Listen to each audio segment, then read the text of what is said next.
A lot of your writing is very comedic and lighthearted, but you do tackle some serious topics. Do you ever find it daunting, particularly in your second book when you wrote about body image and eating disorder struggles? How did you decide to finally write about that and share? Yeah, that was the hardest chapter for me to put out there. It wasn't the hardest chapter to write. It was more about like I felt so vulnerable putting that out there. I write about my body image issues and eating disorder issues, and even when I agreed to put it in that second book, because it was something that I wrote for my first book, and even when I kind of wrapped my head around the idea of putting it in the second book. I even had moved it at the last minute to the end of the book because I remember I was going to be doing press, and I thought most of the times when you do press for books, they only read the first couple of chapters. And then when I started to hear from people who actually read the whole thing and read the book, I was so heartened by all the people who related to that chapter and who reached out to me. And then it made me feel like, oh, I want to talk about this even more.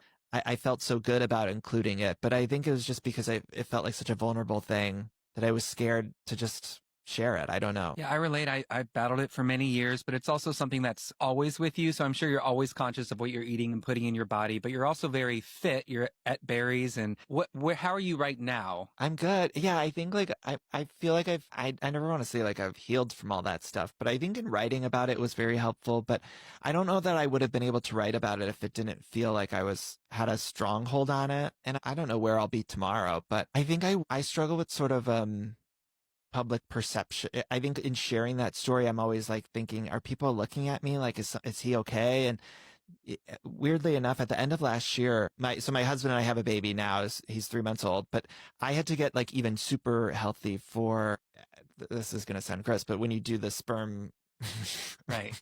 we did it via surrogate.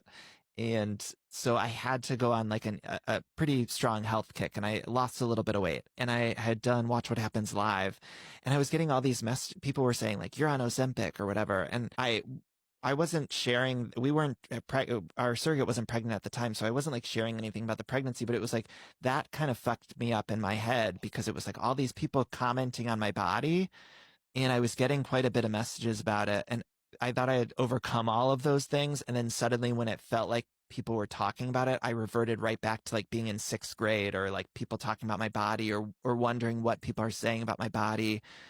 And of course, all of that's amplified in your own head. So it might have only been a handful of people, but it felt like just the world, and so that was like a kind of wake up call of like, oh no, like there's still some of that in me that will always be there.